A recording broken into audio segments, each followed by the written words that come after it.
আপনি এখন মারা গেলে মানুষ আপনার মোবাইলে চেক করে দেখবে এটাতে গান আছে, সিনেমা আছে। গান সিনেমা মোবাইল থেকে ডিলিট করে দেন, তওবা করেন। পৃথিবী সাক্ষী হয়ে যাবে যে ছেলেটা মারা গেছে, ওর মোবাইল তো সিনেমা আছে, ওর মোবাইলে নাটক আছে। মানুষ সাক্ষী হয়ে যাবে আপনার গুনাহের। মোবাইল থেকে আপনি গান ডিলিট করে দেন, নাটক ডিলিট করে দেন।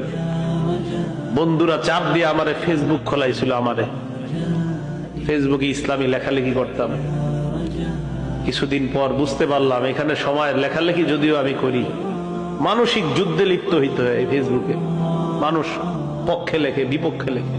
পার্মানেন্টলি আমি ডিলিট করে দিছি, আমার কোনো ফেসবুক নাই। আমার জীবন কি চলে না বলেন? চলে, আগের চেয়ে ভালো চলতেছে।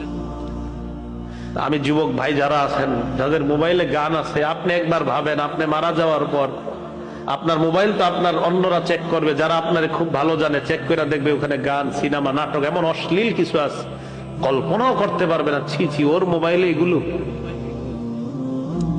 এটা কল্পনাও করতে পারবে না।